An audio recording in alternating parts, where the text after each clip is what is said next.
இன்று காலையில் நம்முடைய பிள்ளைகள் சாட்சி சொன்ன பொழுது அதிகமாய் மகிழ்ந்திருந்தவர் யார் தெரியுமா? சபையார் மகிழ்ந்திருந்தோம், நாம எல்லாம் சந்தோஷமா இருந்துச்சு. ஆனால் உண்மையா நான் பிள்ளைகளுடைய சாட்சியை கேட்ட பொழுது பரலோகத்தின் தேவனுடைய குமாரன் அப்படியே ஆனந்த கண்ணீர் வடித்திருப்பார். சொந்தமானவருக்குள் வந்தார். சொந்தமானவர்கள் அவரை அகற்றும் அவரை அகற்றும் என்று கதறினார்கள். ஆனால் சொந்தத்திற்கு பக்கத்திலேயே போக முடியாத பிரஜாதி நாய்களாகிய நம்மை நேசித்த தேவகுமாரன், நமக்காக சிலுவையிலே மரித்தவர், இன்றைக்கு அவருடைய அந்த உள்ளம் எவ்வளவு சந்தோஷமா இருந்திருக்கு நினைச்சு.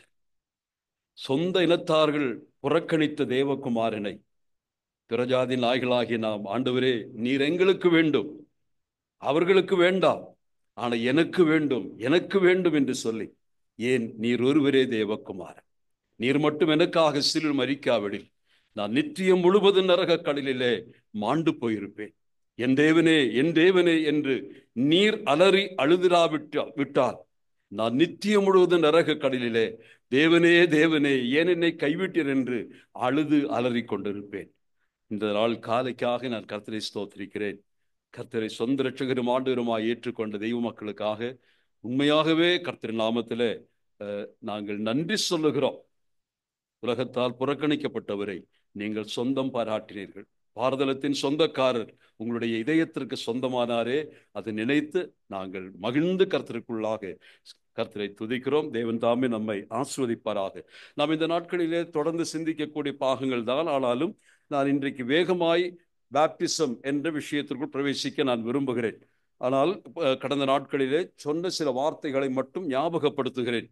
முதலாவதாக, ரட்சிக்கப்பட்டவர்கள் ரட்சிப்பை குறித்து சொல்லும் பொழுது எளிதிலே புரிந்து கொள்வதற்காக ஒரு வார்த்தையை பயன்படுத்தினேன். 3 சொற்களை பயன்படுத்தினேன். என்ன வார்த்தை? அந்த 3 சொற்கள் என்ன? 3 சொற்கள் அல்ல, ஆல்பபெட்ஸ். ABC. அந்த ஞாபகம் இருக்குன்னு நினைக்கிறேன். உங்களுக்கு ஞாபகம் இருக்கா? என்ன சொல்லுங்களேன். What A stands for? What A stands for? ஏ என்ற வார்த்தை எதற்காக சொல்லப்பட்டது? எதற்காக அது நிற்குது? acceptance of your sinnerhood. பாவி என்பதை முதல் ஒத்துக்கொள்ளணும். அதான் முதல். யாருக்கு ரட்சகர் தேவை? வியாதிஸ்தர்களுக்கு, தரித்திரர்களுக்கு. அப்படியா? யாருக்கு இயேசு சாமி தேவை? பாவிகளுக்கு மட்டும்தான் அவர் தேவை. நீ பாவி இல்லை என்று நினைத்தால் இயேசு உனக்கு தேவையே இல்லை. அப்போ பாவத்தினுடைய கொடுமை நின்று நம்மை விடுவிக்க வந்தவர் தான் இயேசு. இயேசு என்ற வார்த்தையின் பொருள் நாம் என்ன வாசிக்கிறோம்? மத்தேயு 1ஆம் அதிகாரத்தில் வாசிக்கும் பொழுது, அவருக்கு இயேசு என்று பெயரிடுவாயாக. எதனாலே? அவர் தமது ஜனங்களின் பாவம் நீக்கி அவரை ரட்சிப்பார். அங்கே எது நின்று ரட்சிப்பார்? பாவங்களில் நின்று பாவங்களை நீக்கி என்று வாசிக்கும். அதனுடைய அர்த்தம் பாவத்தினுடைய தண்டனை நின்று நம்ம ரட்சிப்பது மட்டுமல்ல. அநேகர் நினைப்பது, இயேசாமி ஏன் பிறந்தாரு? நாம் அடைய வேண்டிய பாவத்திற்கான தண்டனையை அவர் ஏற்றுக்கொண்டு நம்மை தண்டனை விடுவித்தார். எக்யூட்டிங் ஆஃப் அவர் கில்ட்னஸ், அதாவது அப்படி நினைப்போம். ஆனால் அங்கே இயேசுசாமி பிறக்கும் பொழுது சொல்லப்பட்ட வார்த்தை, Jesus was born into the world to settle the issue and the problems of sin. பாவத்தினுடைய பலவிதமான பிரச்சனைகளால் உலகம் பாதிக்கப்பட்டிருக்கிறது. இந்த பாவ பிரச்சனைக்கு பரிகாரத்தை கொண்டு வரத்தான் இயேசுசாமி பிறந்தார். அப்படியானால் அவர் முதலாவது பாவத்தின் தண்டனையை மன்னிக்கணும், இதெல்லாம் சரிதான். ஆனால் பாவத்தினுடைய மொத்த பிரச்சனையையும் யார் தீர்க்க முடியும்? இயேசு கிறிஸ்து ஒருவரே. இன்றைக்கு உலகத்தில் உள்ள பிரச்சனைகளுக்கு அடிப்படை காரணம் என்ன? பாவம் மட்டுமே. சாதாரணமாக ஒருவர் இறந்து விட்டால் அதை முதல் என்ன கேட்கணும்? டாக்டர்கிட்ட டெத் சர்டிஃபிகேட் வாங்கிட்டு வர சொல்லுவோம். அதுல என்ன போட்டிருக்கும்? காஸ் ஆஃப் டெத், அப்படிதானே போட்டிருப்பாங்க. Why people die? நம்ம என்ன கேட்போம்? ஏதாவது ஆக்சிடென்ட் டெத், கார்டியக் அரெஸ்ட் அப்படிலாம் சொல்லுவோம் இல்லையா? காஸ் ஆஃப் டெத் போட்டிருப்பாங்க. ஆனா what is the real cause of death in the world? பாவம். அது யாருக்கும் தெரியாது. நம்ம சர்டிபிகேட்ல போட்டிருக்க டெத் சர்டிபிகேட்ல ஒரு கார்டியக் அரெஸ்டா இருக்கலாம், அல்லது வேறு ஏதாவது நேச்சுரல் டெத்தா இருக்கலாம், ஓல்ட் ஏஜ் டெத் அப்படிலாம் போட்டிருப்பாங்க. That is not the cause. The real cause for death and all the problems in the world is sin, பாவம். அப்ப இந்த அடிப்படை பிரச்சனைக்கு பரிகாரம் கொடுக்கத்தான் காலத்தின் நிறைவில் இயேசு கிறிஸ்து உலகத்திற்கு வந்தார். அப்போ ஏ என்பது எதை குறிக்கிறது? நான் தேவ சமூகத்திலே மகா பாவி. I am a sinner condemned. நான் தண்டிக்கப்பட வேண்டிய குற்றவாளி என்பதை ஒத்துக்கொள்ளும் பொழுதுதான் இரட்சகரை நமக்கு தேவன் அறிமுகம் செய்கிறார். ஆண்டவரே, நான் ரட்சிக்கப்பட என்ன செய்யணும் என்று கதறுகிற ஒரு உள்ளத்திற்கு தான் தேவாவியானவர் உனக்கு சுட்டி காட்டுகிறார். There is a substitute. உன்னுடைய பாவத்தை பரிகரிக்கக்கூடிய ஒருவர் உண்டு என்று சொல்லுகிறதை பார்க்க. அப்ப பி என்றால் என்ன? Believe that Jesus Christ died as a substitute for you. You have to believe Jesus Christ is the Savior. You are a sinner, but Jesus Christ is the Savior. அப்போ அவரை நம்புவது பி என்று எழுத்தினாலே அதுக்கு. C என்பதை எதை குறிக்கிறது? That is the most important part of the salvation. நான் அதை உங்களுக்கு வலியுறுத்தி சொல்லியிருந்தேன். Not simply accepting your sinship or simply accepting the Savior of Christ, that doesn't make you a saved person. எது உங்களை உண்மையா ரட்சிக்குது? இதெல்லாம் சரிதான். ஆனா அதனுடைய கார்டினல் பாயிண்ட் என்ன? What is C stands for? இயேசுவை கர்த்தர் என்று வாயினால் அறிக்கை செய்வது, அதான் முக்கியம். இன்னைக்கு அநேகருடைய ரட்சிப்புல அந்த பார்ட் அப்படியே இல்லாம போயிருது. They think by accepting the saviorhood of Jesus Christ I can get saved. ஆனா ட்ரூத் அதல்ல. இன்னைக்கு அநேகரோட ரட்சிப்பு அரைகுறையா இருப்பதற்கு காரணம், they didn't come to a point where they could accept the lordship of Christ. கிறிஸ்துவனுடைய இயேசுவனுடைய அந்த மகத்தான கர்த்தத்துவத்தை நாம் அங்கீகரிக்கணும். அதோட மீனிங் என்ன? நான் அன்னைக்கு சொல்லியிருந்த அந்த மீனிங் என்ன அர்த்தம்? இயேசு கிறிஸ்து கர்த்தத்துவத்தை அங்கீகரிப்பது என்று சொன்ன அர்த்தம் என்ன? இயேசு என்னவா ஏத்துக்கணும்னு சொல்லியிருந்தேன். எஜமானனாக, அதாவது you have, first of all you have to dethrone yourself. You have to dethrone yourself and enthrone Jesus as your Lord, King and sovereign master. ரட்சிக்கப்பட்ட உடனே முதலாவது தர்சுசூரனாகி சவுல் என்ன கேள்வி கேட்டாரு? அவனுக்கு புரிஞ்சிருச்சு, நான் ரட்சிக்கப்பட்ட, நான் ஆண்டவரிடத்துல வந்துட்டேன். முதற் கேள்வி என்ன கேட்டாரு? Lord, who are you? முதல்ல தான் கேட்டார். முதல் கேட்டது நீங்க யாரு? அடிபட்ட பொழுது நல்லா புரிஞ்சிருச்சு, அடி தாங்க முடியல. இந்த மாதிரி தர்சுசாரன் அடிக்கு உலகத்துல எவனும் பிறக்கல. ஆனா இந்த அடி வாங்கின உடனே அதிர்ந்து போனா, ஐயோ என்ன அடிக்கிறவன் யாரு? நீங்க யாரு? ஆர்டர் என்ன பதில் சொன்னாரு? நீ துன்பப்படுத்துகிற, என்ன சொன்னாரு? கர்த்தராகிய இயேசுன்னு சொன்னாரா? நீ துன்பப்படுத்துகிற இயேசு. என்ன அர்த்தம் அதற்கு? நீ யாரை துன்பப்படுத்துகிறாய்? உன்னுடைய இரட்சகரையே நீ துன்பப்படுத்துகிறாய். இந்த இயேசுவை மட்டும்தான் சில் அடிக்க முடியும். புரியுதா? என்று சொன்னால் இரட்சகராக வந்த இயேசு கிறிஸ்துவை தான் மனிதர் கையால் அடித்துக் கொள்கிறார்கள், சிலர் அறைந்தார்கள். அப்ப இயேசு என்றால் அவருடைய மனிதத்துவத்தை முழுமையாய் காட்டுகிறது. அப்ப சொல்றாரு, நீ என்னை துன்புறுத்த முடியும், நான் இயேசுதான். நீ என்னை துன்புறுத்தி கொண்டிருக்கிறாய், முள்ளில் உதைத்து கொண்டிருக்கிறாய், உனக்கு தெரியாது, நீயே ப்ளீடிங் ஆயிட்டு இருக்கு. இப்போ இதற்கு வந்திருக்கிற உன்னை நான் குணமாக்க வந்திருக்கிறேன். அப்ப அது தெரிஞ்சுக்கிட்டான். நான் யாரு, அவர் யாருன்னு கேட்ட உடனே, நான் இயேசுதான் உன் ரட்சகர். உடனே என்ன கேட்கிறாரு? அடுத்த கேள்வி என்ன பவுலுடைய? இது எந்த அதிகாரத்துல? அப்போஸ்தலர் நடவடிக்கைகள் 9ஆம் அதிகாரம். சரி, என்ன கேட்கிறாரு? ஆண்டவரே இயேசுவேன்னு அவர் இன்ட்ரோடியூஸ் பண்றாரு, நான் ரட்சகர்னு சொல்றாரு அவர். ஆனா இவர் எப்படி கூப்பிடுறாரு? லார்ட். அப்ப என்ன அர்த்தம்? If you receive the lord's what you call அந்த அவருடைய சேவியர்ஹுட், ரட்சகர் என்பதை நீ உண்மையாக உணர்ந்து அறிந்து கொண்டால் உன் வாயினின்று வருகிற வார்த்தை என்ன தெரியுமா? இயேசுவேன் அல்ல, இயேசுன்னு அவரு சொல்லிட்டாரு, ரட்சகர் தான். ஆனால் இயேசுவை ரட்சிக்கிற ரட்சகர் என்பதை நீ உண்மையா மனசார அறிஞ்சுக்கிட்டா நீ எப்படி கூப்பிடு அவரு? இயேசுன்னு கூப்பிடுவீங்களா? இன்னைக்கெல்லாம் சர்வசாதாரணமா அந்த பேரை கூப்பிடுறோம் இல்லையா? இயேசுவின் நாமத்தில், இன் ஜீசஸ் நேம் என்றெல்லாம் சொல்வது. அது அவங்க தெரியாம சொல்லலாம், அவங்க மதிப்பு கொடுத்து அந்த வார்த்தை. நான் அது குறை சொல்லலை. இயேசுவின் நாமத்தின்னு சொல்லும் பொழுது கூட அவங்க ஏதோ கேவலமான வார்த்தை சொல்றாங்கன்னு நினைக்கல. ஆனால் இயேசு என்று அவர் இன்ட்ரடியூஸ் பண்ணும் பொழுது, ரட்சகர் என்று அவர் சொல்லும் பொழுது அதை அக்செப்ட் பண்ணின உடனேயே அவளுக்கு வேற அவரை கூப்பிடுறதுக்கு வார்த்தை கிடைக்கல. என்ன வார்த்தை சொல்லி கூப்பிட்டாரு? ஆண்டவரே யூ ஆர் மை லார்ட். இப்ப என்ன சொல்றாரு? ஆண்டவரே, இதுவரைக்கும் என் இஷ்டப்படி வாழ்ந்தேன், நான் வச்சுதான் சட்டம், எவனை கொல்லணும், எவனை அடிக்கணும், எங்க போனணும் எல்லாம் நான் டிசிஷன் எடுத்தேன். ஆனா இனிமேல் நீங்க சொல்லுங்க, நீங்க சொல்லுங்க ஆண்டவரே, நீர் நான் என்ன செய்ய உமக்கு சித்தம். சோ ஆண்டவருடைய லார்ட்ஷிப் அல்லது கர்த்த அங்கீகரிப்பது என்ன அர்த்தம்? என்ன அர்த்தம்? இனிமேல் என் வாழ்வுக்காக நான் எந்த தீர்மானத்தை எடுக்க மாட்டேன், எந்த தீர்மானத்தை எடுக்க மாட்டேன். அந்த டிசிஷன் மேக்கிங், அந்த அத்தாரிட்டியை ஐ லீவ் டு கிரைஸ்ட்.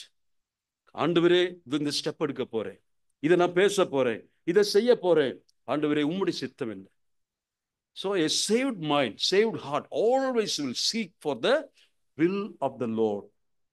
அது உங்க மனசுல நான் நினைக்கிறேன். ரட்சிப்பின் பிள்ளைகள் சாட்சியை சொன்ன பொழுது நான் உணர்ந்தேன். காரணம், நீங்க எல்லாரும் ஆண்டவரை சொந்த ரட்சகர் மட்டுமல்ல, கர்த்தராக அங்கீகரித்திருக்கு. அதனாலதான் நீங்க சொன்னீங்க எனக்கு ஞானஸ்நானம் வேணும். ஏன் ஞானஸ்நானம் வேணும்னு சொல்றீங்க? Because you want to obey his commandment. He is your Lord. கர்த்தர் சொல்றாரு. முதற் கட்டளை, பிரதான கட்டளை என்று சொல்ல முடியாது, முதற் கட்டளை என்ன? ஞானஸ்நானம். அதுக்கு கீழ்ப்படிய காரணம் என்ன? Have somebody force you? Who really force you? உங்களுக்கு அந்த எடுக்கணும்னு ஆசை வந்தது எதனால வந்துச்சு? Because you have accepted or taken the orders from your Lord. ஆண்டவரிடத்துல நீங்க கேட்டீங்க. அவர் சொன்னாரு, மகளே, என்னுடைய முதல் கட்டளை ஞானஸ்நானம். That is the first step of obedience. இது நீங்க புரிஞ்சுக்கிட்ட ஏபிசி என்ற அந்த வார்த்தையின் மூலமா என்ன புரிஞ்சுக்கிட்டோம்? A stands for acceptance of your sinnerhood.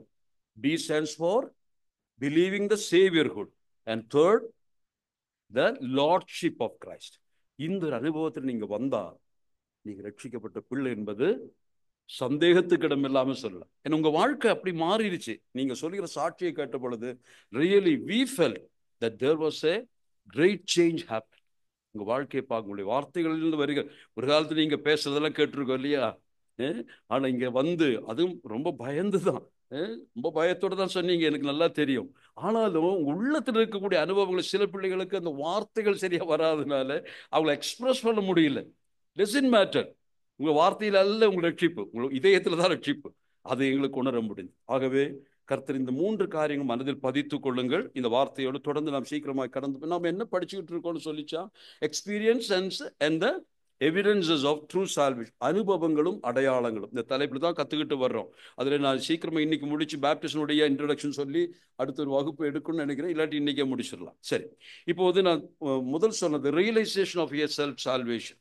2 changes that are innovative. உங்கள் வாழ்க்கையில் மாற்றங்கள் அவசியமான ஒரு வசனத்தை மட்டும் அதற்கு ஆதாரமாக வாசிக்கும். First Peter 4:3 and 4 படிங்க. ரட்சிக்கப்பட்டவங்களை பத்தி உலகம் என்ன நினைக்குதுன்னு பாருங்களேன். First Peter 4:3 and 4. 3 and 4. First Peter 4, 1 பேதுரு 4, 3, 4.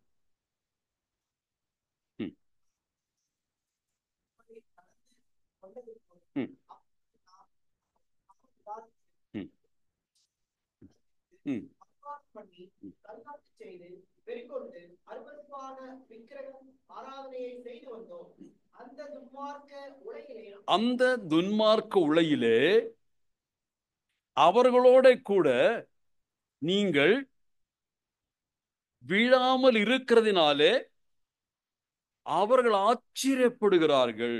ஒரு காலத்துல உங்க வாழ்க்கையை பார்த்து யாரையும் ஆச்சரியப்படல.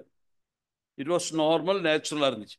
ஆனா ஆஃப்டர் சால்வேஷன் உங்களை பார்க்கும்போது என்ன சொல்றாங்க? Your life should be a Marvel. உங்க வாழ்க்கையை பார்க்கும் பொழுது அவங்க பிற என்ன சொல்லணும்? ஆச்சரியம், என்ன, வாட் ஹேப்பன்? அந்த ஒரு ஆச்சரியமான மாற்றம். இதுதான் கர்த்தர் எதிர்பார்க்கிறார். அப்ப ரட்சிக்கப்பட்ட நாளுக்கு முன் வாழ்ந்த வாழ்க்கை, இப்போது இருக்கிற வாழ்க்கை, அது எப்படி இருக்க வேணும்?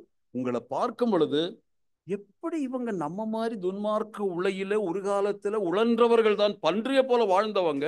ஆனா all on a sudden எப்படி மாற்றம் வந்துச்சு? இது முடியுமா? முடியாதே என்று நினைக்கலாம். அதுதான் உங்கள் வாழ்க்கையில் வருகிற மாற்றமாக நாம் எடுத்துக்கொள்ள வேண்டும். So you should be a challenge to others and your changes in life should marvel others. ஆச்சரியமான மாற்றம்.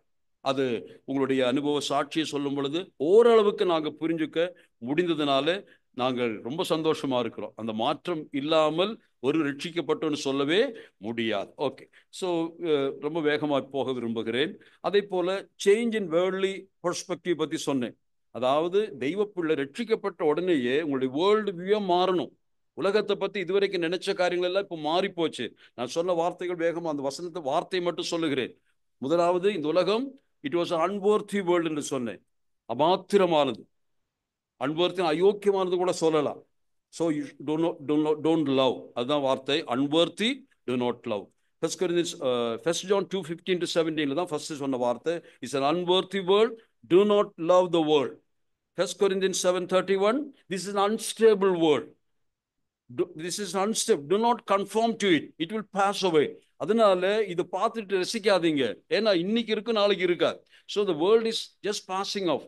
அதனால அதனுடைய ஃபேஷன்ஸ் எல்லாம் நம்ம இமிலேட் பண்ணணும், அதுக்கு பின்னாடி போகணும். அவங்க மாதிரி நடந்தால் தான் நம்ம இது கொஞ்சம் நேரத்தில் இன்னைக்கு திடீர்னு பார்த்தீங்கன்னா நாளைக்கு வேற ஃபேஷன் வரும். அதனால அதுக்கு பின்னாடி போக வேண்டாச்சு. Unstable world. Then it's under satanic rule என்று சொன்னேன். இந்த உலகத்தில் என்ன நீங்க பார்த்தாலும் everything comes under his rulership. எதுல அவனுடைய டச் இருக்கும். நீங்க வாங்குற பொருள் முதற்கொண்டு குழந்தைகளுக்கு ஃபீட் பண்ணுகிற சாதாரண என்ன சொல்லலாம் பாலு கூட அவனுடைய கைவண்ணத்துல தான் உருவாகுது. ஏன் இன்னைக்கு நம்ம இந்த மாதிரி வியாதிஸ்தலாகிறோம்? பிசாசு உருவாக்கி கொடுக்கிற ப்ராடக்ட் தான். we are not taking food, we are taking products. அப்படிதான் இருக்கு. அப்போ நான் சொல்ல வந்தது, this world is under the control. ரொம்ப ஜாக்கிரதையா இருக்கும். so when you touch the world, you beware, anything may happen. ரொம்ப எக்ஸ்ப்ளோசிவா இருக்கு இந்த உலகம்னு சொல்றேன். அதனால தெய்வ பிள்ளை ரொம்ப கவனமா இருக்கணும். So under satanic rule. அதனால என்ன செய்யணும்? Crucify the world. இதை மூணாவது வார்த்தை. நான்காவதாக ஜேம்ஸ் 1:27 படிக்கும் பொழுது இட்ஸ் அன்கிளீனிங் வேர்ல்ட். அன்கிளீன் என்ற வார்த்தை பயன்படும். உலகம் இப்படிப்பட்டதா? கரைப்படுத்துகிற உலகம். ஞாயிற்றுக்கிழமை காலையில வெள்ள செல்லையா வந்தாலும் கூட சாயங்காலம் வீட்டுக்கு போகும்போது ஏதாவது இடத்துல கரையெல்லாம் போறது இல்லை. அது என்னுடைய எல்லாருடைய அனுபவம் அப்படித்தான் இருக்கும் போல இருக்கு. when you just pass through the world, you can never escape the corruption of the world. ரொம்ப கவனம் இல்லைன்னா, மிக சீரியஸா கவனம் இல்லைன்னா எங்கேயாவது ஒரு வியாதி, ஒரு கரை ஒட்டிக்கொள். அதனால இந்த உலகத்தில் தெய்வ பிள்ளையாகி நீ நடக்கும் பொழுது கரைப்படுத்த உலகத்துல, கரப்ட் வேர்ல்டுல ஒருபோது உன்னை கரைப்படுத்திக் கொள்ளாது. உனக்கு கொடுக்கப்பெற்ற போன முறை ஒரு ஜீவனை பத்தி சொன்ன, உயிரினத்தை பத்தி சொன்ன ஞாபகம் இருக்கா? அது பேர் என்ன? எல்லாரும் மறந்துட்டீங்க. ஆண்டிக்கு தான் தெரியும். ஆண்டி ஒரு பிராணியை பத்தி சொன்னேன்னு, தன்னுடைய உயிருக்காக உயிரை கூட பணையப்படுத்தாமல் பரிசுத்தத்திற்காக உயிரை கொடுக்கிற பிராணி. புறாவா? எர்மைன். எவ்வளவு காலமா சொல்லிட்டு இருக்கிறோம். ஒரு 15 வருஷமா எர்மைனை பத்தி பேசுறோம். சரியா?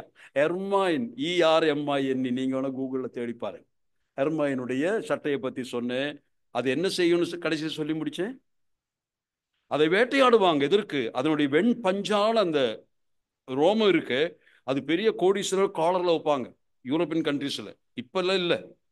அதை வேட்டையாடி பிடிப்பதற்கு என்ன செய்வாங்க சொன்ன, அந்த பிராணிகள் எல்லாம் துவாரம் விட்டு அப்படியே இந்த பனி பகுதிகளில குடியிருக்கும். துவாரத்துக்குள்ளதான் குடியிருக்கும். வெண்பஞ்சான் அது பார்த்தா அழகா இருக்கும். ஆனா இவைகள் வெளியே போற நேரத்துல இந்த வேட்டைக்காரர்கள் அதனுடைய முகப்பை என்ன செய்வாங்க? அசுத்தத்தால தீட்டுப்படுத்திடுவாங்க. கொண்டு வருகிற சேத்தை கொண்டு வந்து அதனுடைய குடியிருப்பு துவாரத்துல சுத்தி விடுவாங்க. அசுத்தமா இருக்கும். இது வெளியே சாப்பிட போயிருக்கு.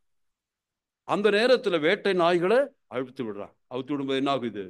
இது உயிருக்கு பயந்து ஓடி தன்னுடைய அந்த குடியிருப்புக்குள்ளாக அந்த ஹோலுக்குள்ள வந்து அப்படியே உள்ள போறதுக்கு பார்த்த உடனே ஒண்ணு வாடை, 2 அந்த இடத்தில் இருக்கக்கூடிய அசுத்தம் அப்படியே பிரமித்து நிற்கும். திரும்பி இப்படியே அந்த வேட்டைக்காரர்களை பார்க்கும் பொழுது அவங்க சுடுவாங்க. ஒரு 6 அறிவு இல்லை, 5 அறிவு பிராணி கடவுள் அதற்கு கொடுத்த பரிசுத்த மேனியே, தன்னுடைய சுபாவத்தை எவ்வளவு பத்திரமாய் உயிர் கொடுத்தாலும் பரவாயில்லை. என்ன அர்த்தம்? நான் அன்னைக்கு சொன்னேன், ரத்தம் சிந்தினாலும் பரவாயில்லை, நான் என்னை அசுத்தமாக்க மாட்டேன். தானியர் எடுத்துக்கொண்ட டிசிஷனை பத்தி நான் சொன்னேன். தெய்வ பிள்ளைகளை, நாம் ரட்சிக்கப்பட்ட தெய்வம் உலகத்தில் எப்படி உலகத்தை நான் it's unclean world. Any time you may get defiled. Beware. ஆனால் உலகத்துல தான் வாழணும். இங்கிருந்து ரட்சிக்கப்பட்ட உடனேயே ஆண்டவர் தூக்கி இருந்துச்சுன்னா நல்லா இருந்திருக்கும். அப்படிலாம் யோசிப்போம். ரட்சிக்கப்பட்ட அன்னைக்கே இங்கிருந்து ஆண்டவர் மோட்சம் கூட்டு போயிருந்தா பிரச்சனையே இல்லை. ஆனா ரட்சிக்கப்பட்டாலும் இந்த உலகத்துல தான் நீ இருக்கணும். கர்த்தர் தான் விரும்புறார். நான் இவர் உலகத்தை எடுத்துக்கொள்ளும்படியாக வேண்டல, ஆனா உலகத்தில் இருக்கக்கூடிய பாதுகாத்துக் கொள்ளும்படியாக வேண்டுகிறேன் என்று யோவான் 17 ஆண்டு ஜெபிக்கிறார் இல்லையா? அப்போ அந்த இடத்துல சொல்லுகிறேன், so beware of the world. இந்த உலகத்தை குறித்து நீங்க ரொம்ப கவனமா. மூன்றாவதாக நான் சில வார்த்தைகள் அது வேகமா இன்னைக்கு சொல்லணும்னு நினைச்சேன். அதாவது, if you are saved child of God, you can feel the pulse of the holy spirit, அந்த ப்ராம்ப்டிங் ஆஃப் த ஹோலி பரிசுத்த ஆவியானவருடைய ஒரு என்ன சொல்ல ப்ராம்ப்டிங், தூண்டுதல். அதாவது, இப்போ நம்ம காலில் முள்ளு தைச்சா தெரியுமா? நிச்சயமா உணர்வு இல்லையா? கண்ணுக்குள்ள முள்ளு தைச்சா அதை விட அதிகமா உணர்வு இல்லையா? அதே போல ரட்சிக்கப்பட்ட தெய்வ பிள்ளைகளுடைய உள்ளத்துல என்ன இருக்கு? பரிசுத்த ஆவியார் இருக்கிறார். உங்களுக்கு தெரியுமா? ரட்சிக்கப்பட்டோம், ஐயோ இதெல்லாம் சரி, பரிசுத்த ஆவி உள்ளத்துல வந்திருக்கா? இப்பதான் சொல்றீங்களா சொல்றீங்களா? ம் சிலருக்கெல்லாம் தெரியும். ஆனா இந்த ரட்சிப்பின் அனுபவத்தில பரிசுத்த ஆவியினுடைய பிரசன்ஸ் உங்களால உணர முடியலன்னு வச்சுக்கோங்க, that is dangerous. If you are a really truly saved child of God, you will always feel the pulse and pull of the Holy Spirit. பரிசுத்த ஆவியானவருடைய அந்த இழுவையை நீங்க புரிஞ்சுக்க முடியும். நான் 4 வார்த்தைகளை சொல்லுங்க, பரிசுத்த ஆவியை குறித்து சொல்லுங்க. 4. ரோமர் 8ஆம் அதிகாரம் எடுத்து வைங்க. ரோமர் 8ஆம் அதிகாரம் 9ஆம் வசனத்தை கொஞ்சம் படிங்க.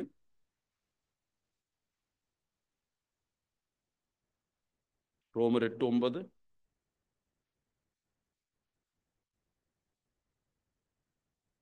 Romans 8:9.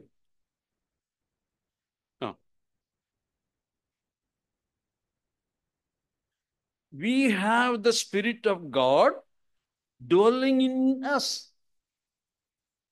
You, அதாவது இது என்ன சொல்லி அந்த அதிகாரத்தில் 8ஆம் அதிகாரத்தில் பவுல் சொல்லும் பொழுது விசுவாசி சொல்றார். ஆனா என்ன சொல்லல? ரட்சிக்கப்பட்டீங்கல்ல, இனி என்ன செய்யணும்? If you want to receive the holy spirit என்ன செய்யணும்? Fast and pray. அப்படியா சொன்னாரு? அப்படிலாம் சொல்லல. there is no condition for the reception of the Holy Spirit. If you are a child of God, God will send his own spirit into your heart. உங்களுக்கு ஒரு தெரியாம இருக்கலாம், ரட்சிக்கப்பட்ட போது பரிசுத்த ஆவி எனக்குள் வந்தாருன்னு ஒருவேளை உணராமல் இருக்கலாம். ஆனா as days go by, நாட்கள் செல்ல செல்ல you will feel surely, because the third person of the Godhead, தெய்வத்தினுடைய மூன்றாம் வாழ்த்தத்துவமாகி பரிசுத்த ஆவியாகி the whole God himself, தேவனே நமக்குள் கூடியிருக்கிறார். உணராம இருக்க முடியுமா? நம்ம வீட்டுல ஒரு நாய் பூனை குடியிருந்தா கூட நமக்கு நல்லா தெரியுது. மனுஷன் குடியிருந்தா தெரியுமா? நம்ம வீட்டுக்குள்ள இன்னொரு மனுஷன் வந்திருக்கான், ஒரு கெஸ்ட் வந்திருக்குன்னா தெரியுமா? நமக்குள் யார் வந்திருக்காங்க? பரிசுத்த ஆவியானவர், the person of the Holy Spirit. நான் ஏற்கனவே சொல்லியிருந்தேன், பழைய ஏற்பாட்டு காலங்களிலே அங்க அதிகமாக பரிசுத்த ஆவியினுடைய பவரை பத்தி தான் சொல்லிட்டு வருவாங்க. பழைய ஏற்பாட்டு காலத்தை படித்தீங்கன்னா பரிசுத்த ஆவியுடைய பர்சனாலிட்டி பத்தியே ஒண்ணுமே இல்லை. சொல்லலாம் அங்க பரிசுத்த ஆவி ஆளுமையுடையவர் பர்சன் என்றெல்லாம் சொல்லல. அப்பெல்லாம் பவரை பத்தி தான் சொல்லிட்டு இருக்கோம். ஆனா புதிய ஏற்பாட்டுக்கு வரும் பொழுதுதான் இந்த பவர் யாருடைய பவர் கேட்டா God's power, and he is a person. பரிசுத்த ஆவியான ஒரு நபர். அந்த நபர் தான் நமக்குள் குடியிருக்கிறார். அப்ப நமக்கு தெரியுமா? உள்ள இருக்கிற ஆள தெரியுமா? உணர முடியுமா? Can you feel it? முடியும் என்பதான உண்மை. அப்படி முடியலன்னா அப்படி ஃபீலே பண்ணல என்ன அர்த்தம்? இதையவும் மறுத்து போயிருக்கலாம். அப்படி இருக்கலாம், அப்படி இருக்கக்கூடாது. அப்ப நான் சொல்ல வந்து முதலாவது நான் அந்த வார்த்தையை சொல்றேன். Romans 8:9, we have an indwelling spirit. Indwelling. ரோமர் 8:16 படிங்க. We have the indwelling spirit in us. நமக்குள் வாசமாயிருக்கிற ஆவியானவர். இது ரட்சிக்கப்பட்ட பொழுதே நமக்குள் வந்த ஆவியானவர். அடுத்தது ரோமர் 8:16. Very good. இங்க என்ன வாசித்தோம்? தேவ பரிசுத்த ஆவியானவர் தாமே நம்முடைய ஆவியுடனே கூட என்ன செய்கிறாரு? சாட்சியிடுகிறார். நான் அதற்கு இங்கிலீஷ் வார்த்தை சொல்லி, interacting spirit. It's not only indwelling spirit, but it's interacting. It will interact with you. நீங்க வெளியாட்களை இன்டராக்ட் பண்றதல்ல, உங்களுக்குள்ளேயே ஆவியானவர் வில் ஆக்ட், அங்க ஆக்ட் பண்ணிட்டு இருக்கிறாரு, அல்லது உங்களோட பேசுறாரு, நீங்க அவர்கிட்ட பேசுறீங்க. என்ன வாசித்தோம்?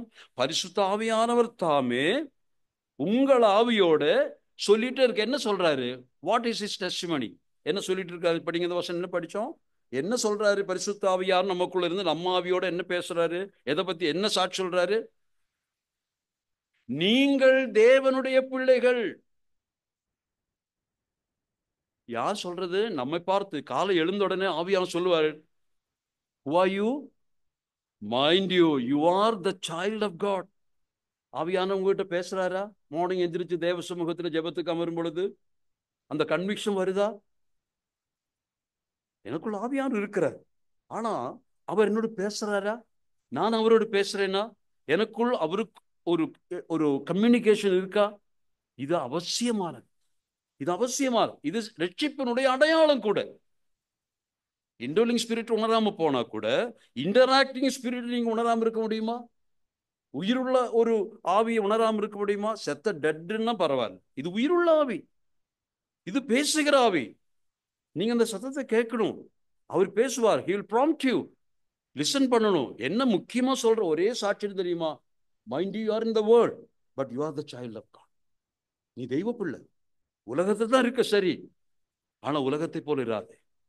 நீ தெய்வ பிள்ளை, என்ன போல இரு. ஏன் நீ என் புள்ள, என்ன மாதிரி இருக்கணும், நான் உனக்கு தகப்பன். அதுதான் சொல்லிட்டு இருக்கிற. அப்ப மூணாவது 26 8:26.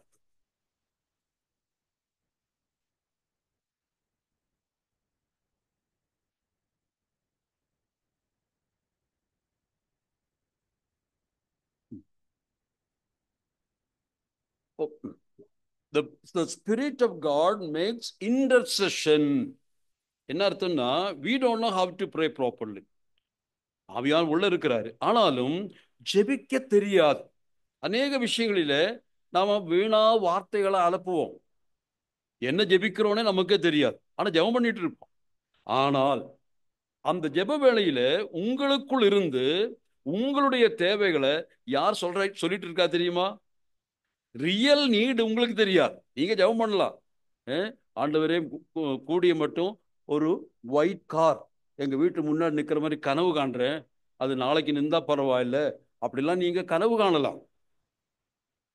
நாங்க நிறைய கனவு கண்டிருக்கேன். ஆனா நான் சொல்ல வந்தது, பரிசுத்த ஆவியானவர் இங்கே என்ன செய்யறாரா? Interceding spirit. It's not only indwelling, it's interacting spirit and it's intercedes for you. உங்களுடைய உண்மையான தேவைகளை ஆவியானவருக்கு தெரியும். நீங்க வாயில என்ன வேணா சொல்லுங்க, ஆவியானவர் மறைமுகமா ஆண்டு சொல்லுவார், இவனுக்கு இதுதான் தேவை, அது கொடுத்தா போதும். ஜெபத்துல நமக்கு பலவீனம், அதான் வாசிக்கலாம், பலவீனமா இருக்கிறோம். நம்ம எதுல பலவீனம் கேட்டா பிரயர்ல தான் பலவீனம். ஆனால் அந்த பலவீனமான நேரத்துல கூட ஏற்ற வார்த்தைகள் நமக்கு சொல்ல தெரியாட்டி கூட நம்மளுடைய உண்மையான தேவையை உள்ள இருக்கக்கூடிய ஆவியான புரிஞ்சுக்கிட்டு நமக்காக தேவ சமூகத்துல மன்றாடுகிற ஆவியார். ரொம்ப ஹெல்பிங் ஸ்பிரிட். பலவீனத்துல நம்மை பலப்படுத்துகிற ஆவியார். நாம் அடிக்கடி இதை ஞாபகப்படுத்தணும் எப்பவுமே. நான் ஒரு வார்த்தை, இதுக்கு என்ன பேரு? பரிசுத்த ஆவியானவர் யாராயிருக்கிறார்? தேற்றரவாளன். அந்த வாசனை உங்களுக்கு தெரியுமா? அந்த தேற்றரவாளன் என்ற வார்த்தைக்கு என்ன அர்த்தம்?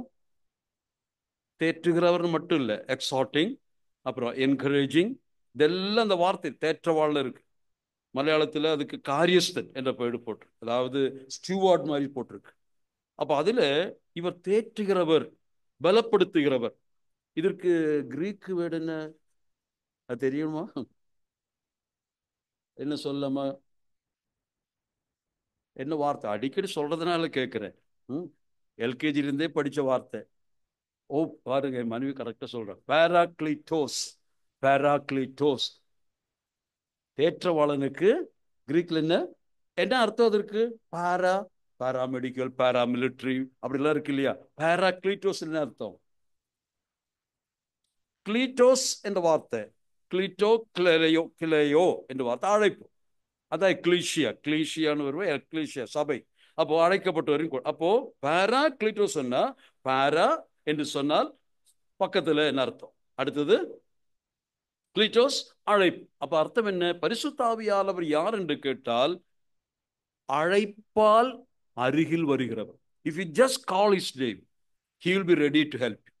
பரிசுத்த ஆவியானவர் நமக்குள்ளதான் இருக்கிறார். ஆனா if any need arises, just call Paracletos. அழைக்கும் பொழுது அருகில் வந்து நம்மை அற்புதமாய் நடத்துகிற ஒருவர் நம்மோடு இருக்கிறார். Is the adviser, is the counsellor. அவரை விட்டுட்டு எங்கேயும் போயிடாதீங்க. ஏன்னா அவர் பேசிட்டே இருப்பாரு, நாம எங்க போயிட்டு இருப்போம்? வேற எங்கேயோ போயிட்டு இருப்போம். ஆவியானவர் நம்மோடு பேச விரும்புகிறார். அப்ப அந்த அந்த சத்தத்தை நீங்க கேட்கணும். ரட்சிக்கப்பட்டதனுடைய முக்கியமான அடையாளம் தெரியுமா? இந்த இன்டராக்டிங் ஸ்பிரிட் உங்களுக்குள் இருக்குன்னு நீங்க உணர்றது. அப்படி சத்தத்தை கேட்கணும். இன்னமும் காலையில் அதை கேளுங்க.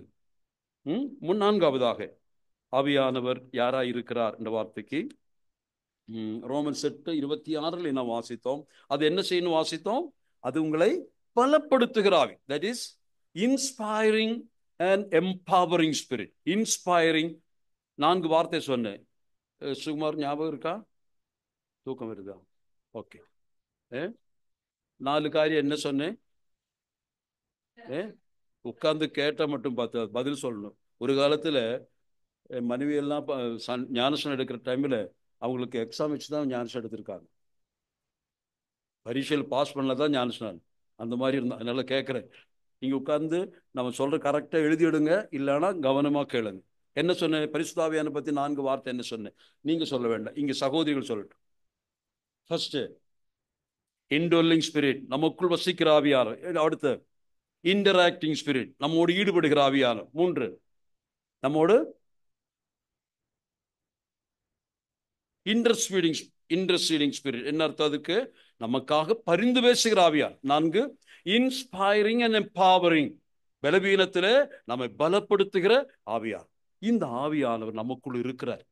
இதை நீங்க உணரில்ல, இன்னும் எனக்கு அப்படி ஒரு ஆவியா உள்ள இருக்குன்னு தெரியலன்னு சொன்னா என்ன நினைக்கணும்? ஆண்டவரே, நான் ரட்சிக்கப்படலையாப்போ யோசிக்க தோணும். உடனே என்ன செய்யணும்? Start listening to the voice of the holy spirit. உங்களுக்குள்ள இருக்கிறாரு. நீங்க ஒன்னும் போய் முழங்கால் படிவிட்டு ஆண்டவரே ஆவியானவரே இறங்கும், அக்னியாய் என் மேல் வந்துவிடும், அபிஷேகத்தால் நிரப்பும், அதெல்லாம் நீங்க ஜெபிக்க வேண்டும். நீங்க சிம்பிளே உட்கார்ந்துட்டு லிசன் டு த வாய்ஸ்.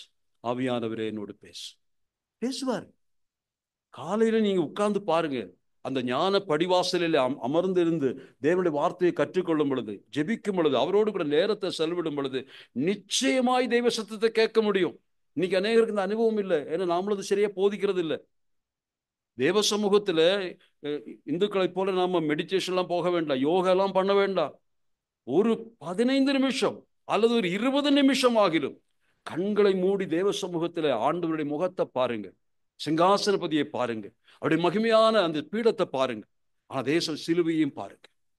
இந்த 2ஐயும் வச்சு பாருங்க. அதை பார்க்கும் பொழுது கர்த்தர் நம்மோடு பேசுவார். இன்றைக்கு நீ தெய்வ பிள்ளை, எப்படி நடக்கணும் என்று ஆவியானவனை வழி நடத்துவார். சரி, இந்த ஆவியானவர் ஆள் என்று சொன்னேன் இல்லையா?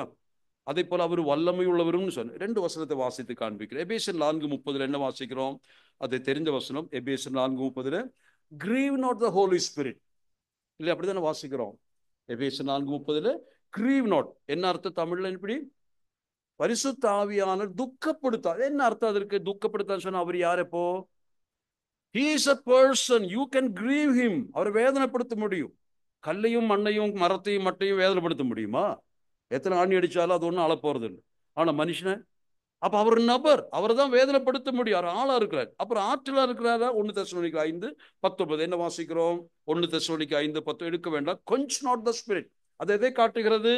அவர் பவர், அவர் வல்லமை, அது ஆற்றாதே, அதான் சொல்லப்படுகிறது. அப்போ பரிசுத்த ஆவியானவர் ஆளும் ஆற்றலும் ஆயிருக்காருன்னு சொன்னால் ஆற்றல் உள்ள ஆளாயிரு. இதை நீங்க புரிஞ்சுக்கணும். சோ யோவான் 16:8-11 வரைக்கும் பார்க்கும் பொழுது உங்க பாவத்தை உணர்த்துகிறதே பரிசுத்த ஆவியானவர் என்பதை சொன்னேன். உங்களை பாவி என்று ஞாபகப்படுத்துகிறதே பரிசுத்த ஆவியானவர். அங்க ஆரம்பிச்சாச்சு பரிசுத்த ஆவியானுடைய வேலை. ஒருவேளை நீங்கள் பரிசுத்த ஆவியானுடைய சத்தத்தை கேட்டும் அவரை ஏற்றுக்கொள்ளாமல் ரட்சிக்கப்படாமல் இருந்தால் உங்களிடத்தில் ஈடுபட்ட ஆவியானவர் கிளம்பி போயிடுவார். He will convince. நீ பாவியன் உணர்த்துவ. எதெல்லாம் உணர்த்துவார் பரிசுத்த ஆவியானவர் வரும் பொழுது? ஒன்று பாவத்தை குறித்தும், நீதியை குறித்தும், நியாய தீர்ப்பை குறித்தும். இந்த மூன்று காரியங்களை யார் உணர்த்துகிறார்? பரிசுத்தா. அதுதான் சுவிசேஷ பிரசங்கத்துல ஆவியான செய்யற வேலை. சுவிசேஷத்தை நாங்க பிரசங்கம் பண்ணாலும், நான் பிரசங்கம் பண்ணாலும், பரிசுத்தாவி என்ன பண்ணிட்டு இருப்பாரு? கேட்கிற உள்ளங்களுக்கு ஒண்ணு சொல்லிட்டு இருப்பார். நீ பாவி, நீ பாவி, நியாயத்தின்படியாக நீ தண்டிக்கப்பட வேண்டியவன். தேவ நீதி ஒன்று இருக்கு. ஆனா அதையும் மீறி உன்னை ரட்சிக்க விரும்புகிற தெய்வத்தை நீ மறுதலித்தால் நிச்சயமாய் நியாய தீர்ப்புண்டு. இதுதான் பரிசுத்தாவி பேசுவார். அப்ப பரிசுத்தாவி எப்ப கிரியை செய்ய ஆரம்பிக்கிறார்? ரட்சிக்கப்படுவதற்கு முன்னாலேயே நம் உள்ளத்தில், ஆத்துமாவில கிரியை செய்ய ஆரம்பிப்பார். ஆனா நீ ரட்சிக்கப்படல, இன்னும் அவரை புறக்கணிக்கதா இருந்தால் அந்த ஆவியானவருடைய வல்லமை அல்லது அவருடைய செயல் உன்னை விட்டு நீங்கிவிடும். ஒருவேளை மறுபடியும் இன்னொரு சுவிசேஷ பிரசங்கத்தை கேட்கும்போது கிரியை செய்யலாம். ஆனால் நீ அந்த நேரத்தில் ஆண்டவருடைய சமூகத்தில் முழங்கால், ஆண்டவரே நான் பெரிய பாவி, தண்டனைக்குரியவன், நியாயத்தின்படியாய் நான் கொல்லப்பட வேண்டும், ஆனால் நீர் என்னை நேசித்து என்னை ரட்சித்தீர், இன்றைக்கு என்னை ரட்சியும் என்று கதரும் பொழுது, மகனே மகளே, நான் உன் பாவங்களை மன்னிக்கிறேன், நீ ரட்சிக்கப்பட்டவளானாய் என்று ஆண்டவர் சொல்லும் பொழுது இங்கே கிரியை செய்த ஆவியானவர் வெளியே போகவே மாட்டார். He will start continuing with you. அன்னைக்குதான் பரிசுத்த உள்ளத்துல வந்தார். ரட்சிப்பின் நாள் முதற்கொண்டே பரிசுத்த ஆவியானவர் உள்ளத்தில் இருக்கிறார். அப்போ ஆவியானவருடைய செயலை பத்தி நம்ம சொன்னோம். நான் இதை குறித்து நான் இன்னொரு கிளாஸ்ல எடுக்கிறேன். இப்பொழுது நான் பேப்டிசம் சில முன்னுரைகளை சொல்ல விரும்புகிறேன். காரணம் என்னன்னா, நம்ம அதுக்கு தான் அவலா வந்திருக்கிறோம். அதனால அந்த காரியங்களை சொல்ல நான் விரும்புகிறேன். சரி, ஏற்கனவே நாம் கற்றுக்கொண்டிருக்கிறோம். கிறிஸ்தவ புதிய ஏற்பாட்டு சத்தியத்தின்படியாக நமக்கு ரெண்டு ஆர்டினன்சஸ் தான் கொடுக்கப்பட்டிருக்கு. அது ரெண்டு ஆர்டினன்சஸ் என்னன்னு உங்களுக்கு நல்லா தெரியும். ஒரு காலத்தில் நான் சொல்லியிருக்கேன்னு நினைக்கிறேன். What are the two ordinances? கத்தோலிக்க திருச்சபைக்கு போனீங்கன்னா 7 சாக்கிரமந்துகள் இருக்கு. 7 சாக்கிரமந்துகள். அந்த அவங்க 7 ஆர்டினன்ஸ் வச்சிருக்காங்க. அதாவது குழந்தை பிறந்து வளர்ந்து கடைசியில மண்ணுக்கு போகும் பொழுது, அதாவது கிறிஸ்தனிங் முதற்கொண்டு, கிறிஸ்தனிங் சொன்னா குழந்தைக்கு பேர் சூட்டி ஞானசாரம் கொடுக்கிற அந்த முதல் கூதாஷ், மலையாளத்தில் கூதாஷ், அந்த அதுல ஆரம்பிச்சு மண்ணில் புதைக்கிற வரைக்கும் மொத்தமா 7 கூதாசிகள், 7 சாக்ரமெண்ட்ஸ். அது அவங்களுடைய சட்டம். ஆனால் புதிய ஏற்பாட்டு சட்டத்தின்படியாக நமக்கு கொடுக்கப்பட்ட 2 அனுஷ்டானங்கள். ஒன்று பேப்டிசம், இன்னொன்று அப்பம் விட்டு ஆராதனை. இது ரெண்டுமே நம்ம எப்பவுமே பார்க்கணும். பேப்டிசம் எதை சொல்லுகிறது? பேப்டிசம் நம்முடைய மரணத்தை சொல்லுது. பேப்டிசம், இது பின்னர் விளக்குகிறேன். பேப்டிசம் நம்முடைய மரணத்தை தான் நினைவு கூறுகிறது. ஆனால் கர்த்தரை அப்பம் விட்டு ஆராதிக்கும் பொழுது எதை நினைவு கூறுகிறோம்? அவருடைய மரணத்தை நினைவு கூறு, இல்லையா? அப்போ ஞானஸ்நானத்தின் மூலமாக we are reminded of our own death. நாம மரணத்திற்கு உட்படுத்தி நாம் ஞானஸ்நானத்துக்கு கீழே போறோம். அதே போல அப்போ பேப்டிசமும் அதே போல சப்பரும், லார்ட் சப்பரும் 2 ஆர்டினன்ஸ் தான். மற்றதெல்லாம் கமாண்ட்மெண்ட்ஸ் தான். கமாண்ட்மெண்ட்ஸ் வித்தியாசம் இருக்கு. ஆர்டினன்ஸ் அனுஷ்டானம். அது வாராவாரம் தவறாமல் நாம் ரெகுலரா செய்யற காரியங்கள். இது பேப்டிசம். ஒரு ஆள் ரட்சிக்கப்பட்ட நிச்சயமாக அவருக்கு ஞானஸ்நானம் கொடுக்க வேண்டும். அது தேவ கட்டளை என்பதனால அது ஆர்டினன்ஸ். இன்னொன்று லார்ட் சப்பர். இது ரெண்டும் மனசுல பதிச்சு.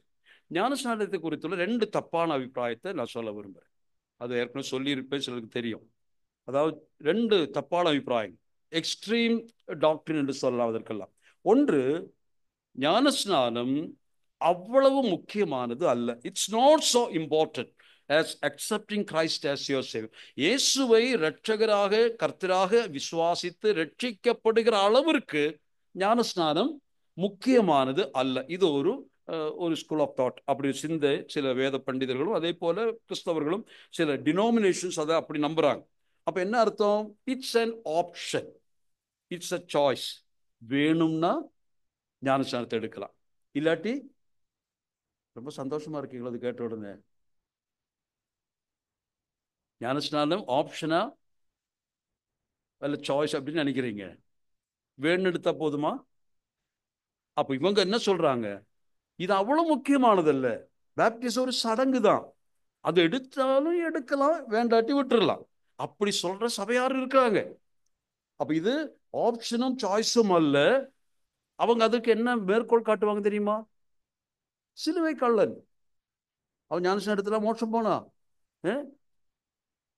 ஆண்டவர் பார்த்து இன்னைக்கு என்னோடு கூட அப்ப அவன் கேட்டிருக்கலாம், ஆண்டவரே இன்னும் ஞானசம் எடுக்கலையே, நான் போயிட்டு ஞானசம் யோர்தானத்துல போய் ஞானசம் எடுத்துட்டு வந்துடுறேன். அததான் அவங்க சொல்றாங்க, பாரு திருட ஞானசம் எடுக்காம எங்க போயிட்டான். நான் சொல்றேன், திருடன் தான் போவான், அவன் போட்டோம், நாம திருடர்கள் இல்லை இல்லையா? இல்ல, அதை அந்த அளவு பின்பற்றுவேன். அப்ப ஞானஸ்நானம் தேவையில்லை அல்லது ஆப்ஷன் சொல்லுகிற சார். இரண்டாவது சார் என்ன சொல்றாங்க, it's so important that without it you cannot go to heaven. ரட்சிக்கப்படணும்னா என்ன செய்யணும்? ஞானஸ்நானம் எடுத்ததாகணும். இல்லைன்னா இப்ப இன்னைக்கு ராத்திரி ரட்சிக்கப்பட்டு சாட்சி சொன்ன, இன்னைக்கு இரவில் ஞானஸ்நானம் எடுக்கலன்னு வச்சுக்கோ, கர்த்தர் வந்துச்சுன்னா நீங்க விடப்படுவேன், நாங்கெல்லாம் போயிடுவோம். அப்படி சொல்றவங்க இருக்காங்க. சால்வேஷன் அல்ல, சால்வேஷனுடைய கன்சமேஷன் பூர்ணப்படுத்தப்பட வேண்டுமானால் என்ன வேணும்? பேப்டிசம். அதுக்கு அவங்க என்ன பேர் சொல்றாங்க? பேப்டிஸ்மல் ரீஜெனரேஷன். அதாவது தண்ணீர், ஞானஸ்நான தண்ணீரினாலே வருகிற ரீஜெனரேஷன், மறுபிறப்பு என்று அவர்கள் சொல்வார்கள். அது சொல்ற ஒரு சபையார் தெரியுமா? இதை போதிக்கிற சபையார் கிறிஸ்து சபையார். கிறிஸ்து சபையார், தி சர்ச் ஆஃப் கிரைஸ்ட் போத்தனூர்ல இருக்காங்க. அப்போ அவங்க தான் அது சொல்லுவாங்க. கேரளாவிலும் இருக்காங்க இவங்க. ஆனா நம்ம அவங்களோட ஐக்கியமெல்லாம் இருக்கு. ஆனா அவங்களுடைய போதனை ஞானஸ்நானம் எடுத்தால்தான் ரட்சிப்பு என்று சொல்லுகிறவர்கள். அப்ப இது அதனுடைய தப்பான ரெண்டு காரியங்களை நான் இன்னைக்கு நான் சொல்ல விரும்புகிற ஒரே ஒரு காரியம், ஞானஸ்நானம் எதற்காக அல்ல. இந்த மூன்று காரியங்கள் மட்டும் சீக்கிரமா நாம பார்க்கலாம், முடிக்க விரும்புகிறேன். ஒன்று, baptism is not for salvation. இன்னைக்கு நான் திருப்ப சொல்றேன், ஞானஸ்நானம் ரட்சிப்புக்கானதல்ல, ரட்சிப்புக்கானதே அல்ல. சில வசனங்கள் உங்களுக்கு வாசித்து காண்பிக்கிறேன். அப்போஸ்தலர் நடவடிக்கைகள் 2:38 எடுங்க. அப்போஸ்தலர் 2:38.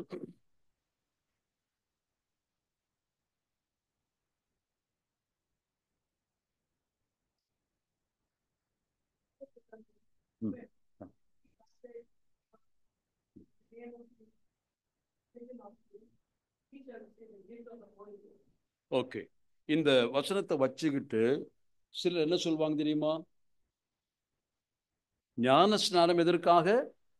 பாவ மன்னிப்புக்கான ஞான ஸ்நானம். அப்ப பேப்டிசம் எடுத்தா என்ன கிடைக்கும்? பாவம். அப்ப பேப்டிசம் எடுக்கலன்னா போயிடுச்சு. பேப்டிசம் எடுத்தாதான் ஞான ஸ்நானம் நீங்க சொல்லியிருக்கு. அப்ப எதை நம்புறது என்று கேட்கிற கேள்விதான் இப்போ அநேகர் கேட்கிறாங்க. அப்ப நமக்கு பதில் சொல்ல முடியுமா? இப்ப என்ன சொன்னோம்? ரட்சிப்புக்கு ஞானஸ்நானம் தேவையில்லை, அல்லது பாவ மன்னிப்புக்கு ஞானஸ்நானம் தேவையில்லைன்னு நம்ம போதிக்கிறோம். ஆனா இந்த வசனம் என்ன சொல்லுது? பாவ மன்னிப்புக்கு என்று ஞானஸ்நானம் பெற்றுக்கொள்ளுங்க. ஒரே குழப்பமாச்சா? மறுபடியும் இந்த வசனம் தமிழ்ல வாசிங்க.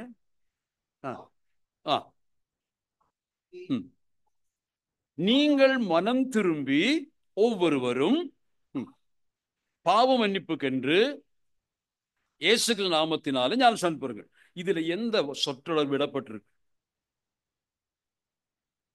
ஏன்னா இது போல அநேக வசனங்கள் ரட்சிப்பை குறித்து சொல்லப்படுகிறது. அப்படியானா அந்த வசனங்களை இதோடு உட்சேர்க்கை, அதாவது ஃபில் பண்ணிச்சுன்னா எந்த வார்த்தை இங்க விடப்பட்டிருக்கலாம்?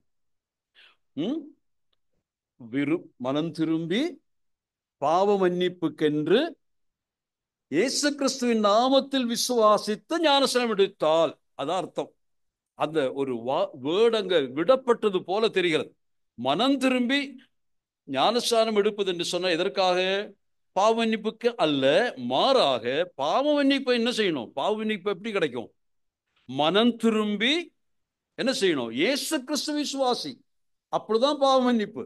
ஏன்னா அதுக்கு வசனங்கள் இருக்கா? ஒரு வசனத்தை வாசிக்கலாம். லூக்கா 19:9. சில உதாரணங்களை காட்டுறேன். லூக்கா 19:9. லூக்கா 19ஆம் அதிகாரத்துல விஐபி யாரு?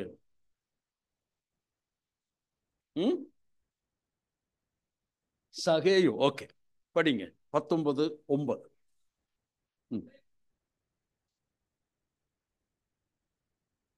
ஆபிரகாம் போதும்.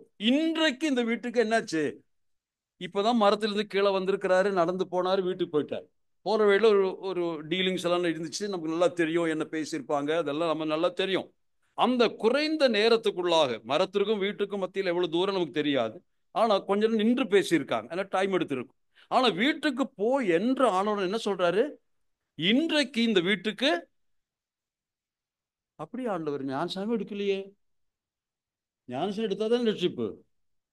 அப்போ சகையை எப்படி டவுட்டா இருக்குமா இல்லையா? எப்படி நீங்க சொல்றீங்க?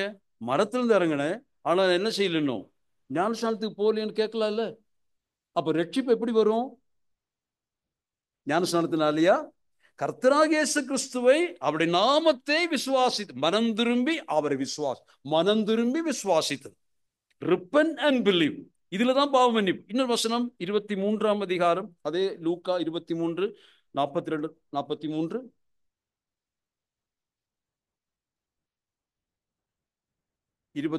லூக் 23 42 43. ம். ஆ.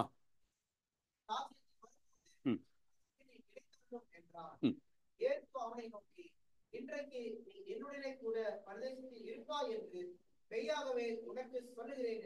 போதுமா?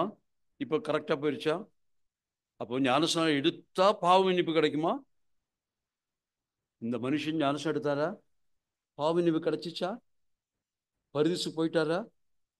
அப்ப எதிர் புரியணும். இதுல என்ன புரிஞ்சுக்கணும்? அவங்க சொல்லுகிறது போல ஞானஸ்நானம் பெறுவதனால் பாவ மன்னிப்பு கிடைக்காது. மார்க் 16ஆம் அதிகாரத்தினுடைய 16ஆம் வசனம் இல்லையா? அந்த வசனம் என்ன சொல்லு? 15 16 படிங்க. மார்க்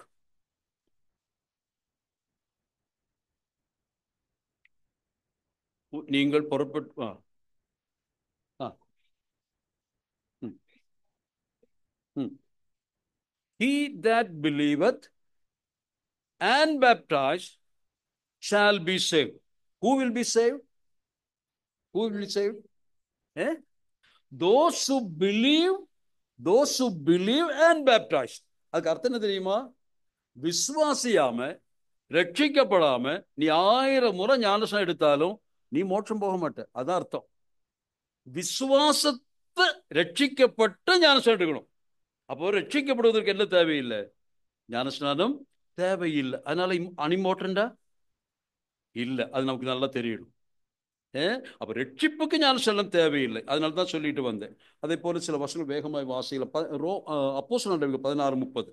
ஏன்னா உங்களுடைய அந்த ரட்சிப்பு ஞானஸ்நானத்தில் அல்ல. There is no power in the waters of baptism. Baptismal regeneration தவறான போதனை. அதை நீங்க புரிஞ்சுக்கணும். யாராவது ஆர்கியூ பண்ண வந்துச்சுன்னா இந்த வசனங்களை கோட் பண்ணுங்க. ஓகே. Acts 16 30 31 33. அந்த 4 வசன வாசகம் 30 31 32 33. What must I do to be saved? அடுத்து. அப்போ ரட்சிக்கப்படுறதுக்கு என்ன செய்யணும்? விசுவாசித்து ரட்சிக்கப்படாதான் சொல்றார். அடுத்தது 32 33.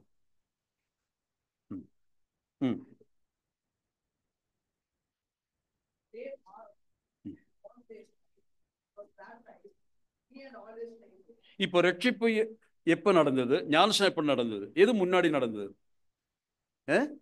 ரட்சிப்பு தான் முன்னாடி நடந்துச்சு. ரட்சிக்கப்பட்ட பின்னாடிதான் என்ன சொல்றாங்க? ஞானஸ்நானம் எடுக்கிறாங்க. என்ன காரணம்? அவங்க உட்கார்ந்து வசனத்தை போதிக்கிறாங்க. ரட்சிப்புக்கு சுவிசேஷம் போதும். ஆனா ஞானஸ்நானம் எடுக்கணும் என்ன செய்யணும்? தெய்வீக போதனை கொடுக்கணும். ஞானஸ்நானத்தின் அவசியம் என்ன, ஏன் ஞானஸ்நானம் எடுக்கணும், அதை சொல்லிட்டு தான் கொடுக்க முடியும். அப்ப ரட்சிக்கப்படாமல் ஞானஸ்நானம் எடுக்கலாம். எவ்வளவு ஞானஸ்நானம் எடுத்தா ரட்சிக்கப்படுவோம்? அப்போ ஒரு 10 ஞானஸ்நானம் ரட்சிக்கப்படல. அதனால முதல் கவனிக்க வேண்டியது ரட்சிப்பு முக்கியமானது. ரட்சிப்புக்கு ஏற்றபடியாக அதனுடைய ஒரு அடையாளமாக ஞானஸ்நானம். ரட்சிப்புக்கு ஞானஸ்நானம் தேவையில்லை. அழுத்தமாக நீங்க புரிஞ்சுக்கணும். நாளைக்கு யாரும் உங்களை குழப்பிடக்கூடாது. அதனால சொல்லுகிறேன். ஒரு வசனம் வாசிக்கலாமா? ரோமன்ஸ் 10:9. எல்லாருக்கும் தெரிஞ்ச வசனம். Romans 10:9.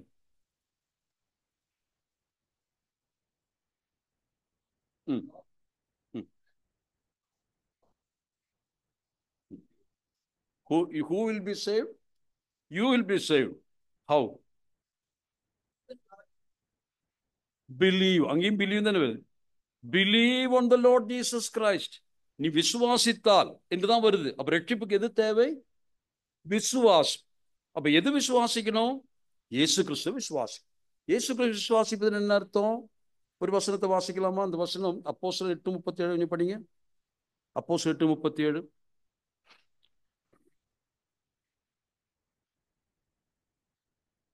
Then Philip said, if you believe with all your heart, போதும். அப்போ எது ரட்சிப்புக்கு என்ன தேவை? பிலீவ், முழு இதயத்தோடு விசுவாசிப்பது. யாரை விசுவாசிக்கணும்?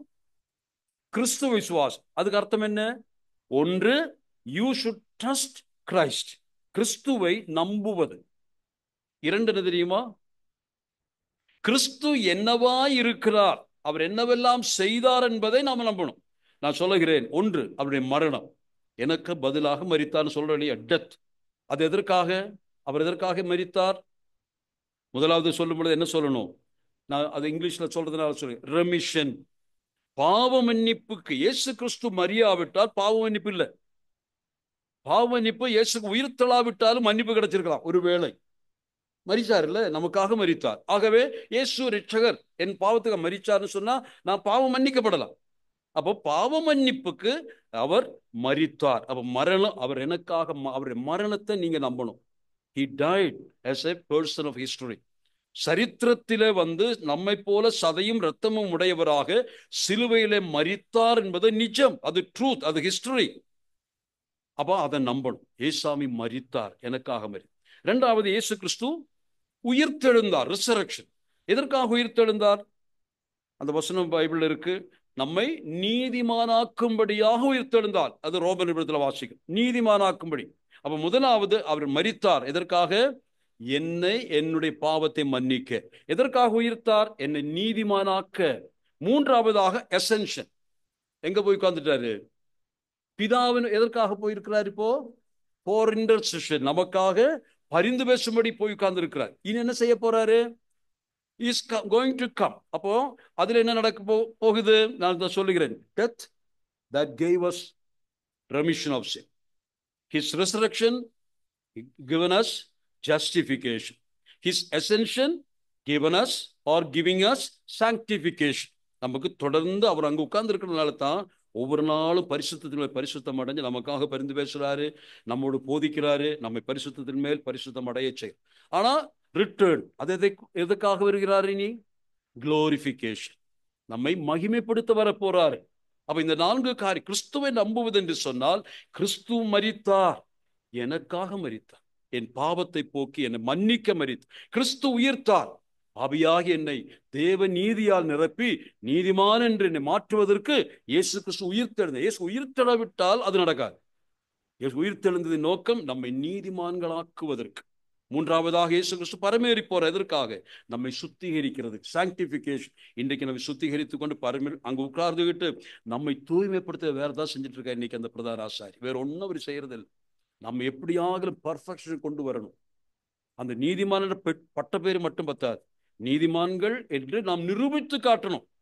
ஆண்டவர் நம்ம பத்தி இவர் நீதிமான் சொல்லிட்டாரு வச்சுக்கோங்க, நாளைக்கு அவனை இவனா நீதிமான் என்று கேட்ட ஆண்டவருக்கு வெட்கக்கேடு இல்லையா? ஆண்டவர் என்ன செய்யணும்?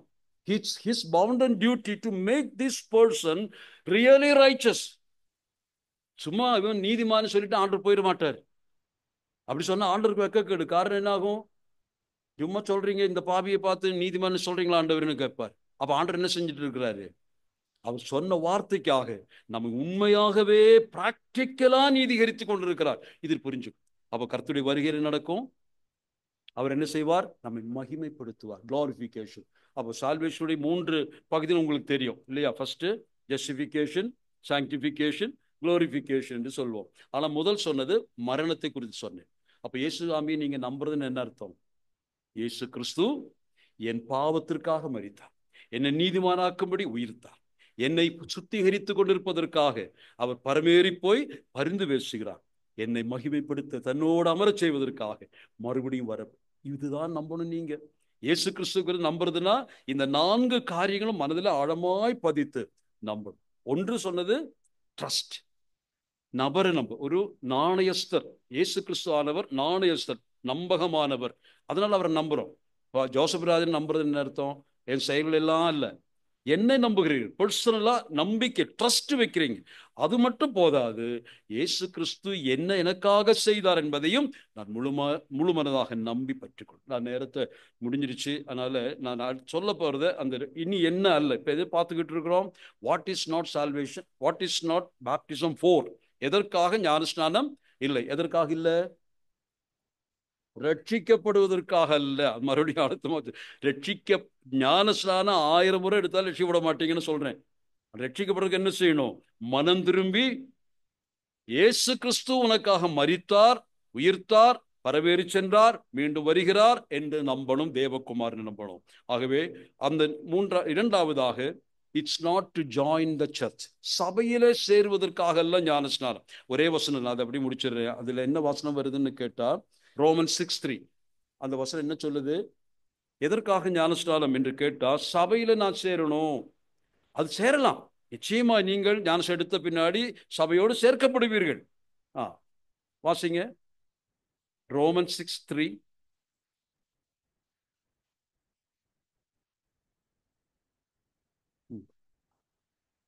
Baptized into Christ. மலையாள வேத புத்தகத்தில் அதை வாசித்தார், மிக தெளிவாக இருக்கிறது.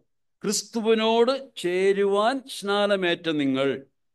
It's not to join a church. ஒரு காங்கிரிகேஷன் போய் சேர்றதுக்கு இல்லை. நீங்க எப்போ சபையில சேர்க்கப்பட்டீங்க? அப்போஸ்தலர் 2ஆம் அதிகாரம் 47 என்ன வாசிக்கிறோம்? ரட்சிக்கப்படுகிறவர்களை கர்த்தர், அது அன்னைக்கே முடிஞ்சு. நீங்க ரட்சிக்கப்பட்ட அன்னைக்கு உங்களை எங்க சேர்த்துட்டாரு? எந்த சபையோடு? இந்த லோக்கல் சபையோடு நீங்க சேர்க்கப்பட்டிருக்கீங்க. அதே போல யூனிவர்சல் சர்ச்சோடு நீங்க சேர்க்கப்பட்டு விட்டீங்க, ரட்சிக்கப்பட்ட பொழுது. ஆனால் ரட்சிக்கப்பட்டவர்கள் சபையோடு சேர்க்கப்படுவார்கள். ஆனா ஞானஸ்நானத்தின் மூலமாக. ஞானஸ்நானத்தின் மூலம் நீங்க யாரோடு சேர்க்கப்படுகிறீர்கள்? கிறிஸ்துவோடு சேருகிறீர்கள். அல்லது you are going to be joined together with the body of Christ. கிறிஸ்துவோடு சேருவதற்கு தான் ஞானஸ்நானமே தவிர சபையில போய் அப்பம் விட்டு ஆராதிக்கிறதுக்கு அல்ல. அது கட்டாயம் வரும், நீங்க செஞ்சே ஆகணும். ஏன்னா அது 2வது ஆர்டினன்ஸ், அது செஞ்சே ஆகணும். ஆனா இதை ஞாபகத்துல வச்சுக்கோங்க. சாட்சி சொல்லும் பொழுது கூட உங்களுடைய ஆசையை சொன்னீங்க, ரொம்ப சந்தோஷம். That's your desire to join the saints and to worship the Lord and remembering him through the emblems. அதெல்லாம் நீங்க சொன்னது சரிதான். ஆனால் அதனுடைய சத்தியத்தை நான் மட்டும் சொல்றேன். It's not for a congregation admission. எதற்கு? கிறிஸ்துவோடு சேருவதற்காக. மூன்றாவது என்ன இல்லை என்று சொல்லி முடிச்சிடுறேன். அதாவது 1 பேதுரு 3:21 கொஞ்சம் வாசிங்க, நான் அதை நிறைவு செய்கிறேன். 1 பேதுரு 3:21. எதற்காக அல்ல ஞானஸ்நானம்? கவனிங்க, இங்க படிங்க வேகம். 1 Peter 3. அதற்கொப்பான ஞானஸ்நானமானது மாமிச அழுக்கை நீக்குதலாயிராமல் என்று சொல்கிறார். இந்த இடத்துல குளிக்கும் பொழுது சரீர அழுக்கு போறதை பத்தி சொல்லல. இது என்ன சொல்கிறார் என்று கேட்டால், ஒரு பேதுரு என்ன சொல்றாருன்னா, ஞானஸ்நானத்தின் மூலமாக உங்களுடைய சரீரத்தின் கிரியைகளால் வந்த கரைகள் கழுவப்படாது. ஞானஸ்நானத்தின் மூலமாக மாம்ச அழுக்கு போக்கப்படாதுன்னு சொன்னால், சரீரத்திலே செய்த உங்களுடைய கிரியைகளினால், பாவங்களினால் உங்களில் வந்திருக்கக்கூடிய புறம்பான அழுக்குகளை ஞானஸ்நானத்தின் மூலம் நீக்க முடியாது, மாற்ற முடியாது. அப்ப அது இருக்கிற சந்தேகம் இருக்கிற வசனத்தோடு வாசிக்கலாம். அப்போஸ்தலர் 22:16. Acts 22:16.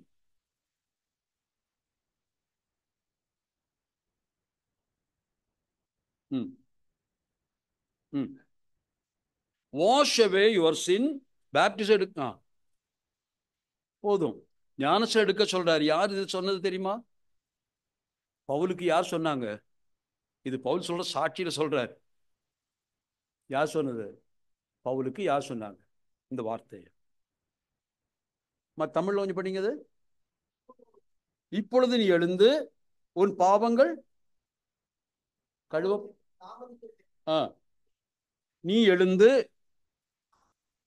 கர்த்தருடைய நாமத்தை தொழுது கொண்டு ஞானஸ்நானம் பெற்று பாவங்கள் போக கழுவப்படு.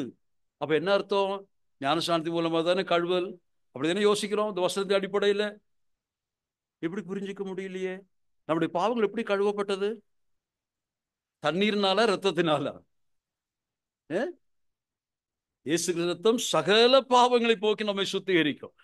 ஞானஸ்நான தண்ணீர் உங்கள் பாவங்கள் எல்லாம் சுத்திகரிக்கணும் எங்கேயாவது சொன்ன போறோம். ஆனா இங்க என்ன சொல்லப்படுது? பவுலுக்கு சொல்லப்பட்டது, நீ பாவங்களை கழுவி தூய்மைப்படு ஞானஸ்நானத்தின் மூலமானு சொல்றாரு. அதனுடைய அர்த்தம் என்ன தெரியுமா? This allegorical expression. அதாவது இந்த வசனம் நமக்கு தெரியும். ஏசாமிய கொல்றதுக்காக கொண்டு போய் நிறுத்தி அந்த பிலாத்தினிடத்துல வாதிடுறாங்க. பிலாத்து தோற்று போச்சு. கடைசியில் என்ன சொல்றாரு தெரியுமா? 27, 24 எடுக்க வேண்டாம், 24, 25 அந்த வசனம் வாசிக்கும் பொழுது, பிலாத்து இந்த மனிதனுடைய இரத்த பழியில எனக்கு பங்கும் இல்லை பாகும் இல்லை, என்ன செஞ்சாரு? கழுவுகிறார். இது எதற்கு? என்ன அர்த்தம்? இரத்த பழியை நீக்குவதற்காக ஒரு அலிகோரிக்கல் எக்ஸ்பிரஷன். அந்த கையில கண்ணி அப்படி ஊத்துறதுனால பாவம் எல்லாம் போயிருமா? ஒன்றும் போகாது. அது ஒரு அதே போல யூதர்களுக்கு சொல்லப்படும் பொழுது, அதாவது அப்போஸ்தலர் 2ஆம் அதிகாரத்துல பேதுரு டைரக்டா ஹிட் பண்றாரு. ஜீவாதிபதியை கொலை செய்தவங்க நீங்க என்று சொல்லி அவ்வளவு பேர். அதாவது உலகத்துல யூதன் செய்த கொடும் பாவம் என்ன?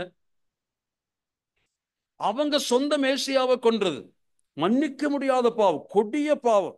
சச்ச கிரைஸ், சச்ச என்ன சொல்லலாம், கிரைம். அந்த பாவத்தை செஞ்சவங்க, அவங்க கையில என்ன இருக்கு இப்போ? இரத்தக்கரை இருக்கு. இயேசு மேசியாவை கொண்ட இரத்தக்கரை யூதருடைய கரங்களில படிந்திருக்கு. அவன் கையை கழுவிலன்னு வச்சுக்க, மனசாட்சி குத்திக்கிட்டே இருக்கு. அதனால தான் அலிகோரிக்கலா யூதர்களுக்கு சொல்லும் பொழுது பவுல் அதை போல சில இடங்களில் சொல்லுகிற, யூதர்களுக்கு மட்டும்தான் உங்கள் பாவங்களற கழுவு என்று சொல்லுகிறது. இயேசு கிறிஸ்து சிந்தப்பட்ட ரத்தத்தினுடைய எஃபிகசியில, அந்த வல்லமையில நீ பாவத்தை கழுவு. அப்ப ஞானஸ்நானம் வந்தது ஒரு அடையாளமாக சொல்லப்படுவது தவிர, பாவத்தை கழுவுவது ஞானஸ்நானம் அல்ல. எது கழுவும்? சிந்தப்பட்ட ஆட்டுக்குட்டியானவரின் இரத்தம் நம்முடைய பாவங்களை கழுவுகிறது. அப்ப இந்த உபதேசங்களை தப்பா நீங்க புரிஞ்சுக்க கூடாது என்பதற்காக இதை நான் சொன்னேன். தொடர்ந்து நாம் ஒரு வகுப்பை கூட எடுக்க வேண்டிய அவசியம் இருக்கும். எப்பாவது சந்தர்ப்பம் கர்த்தர் கொடுப்பார். தேவன் தாமே நம்மை ஆசீர்வதிப்பாராக.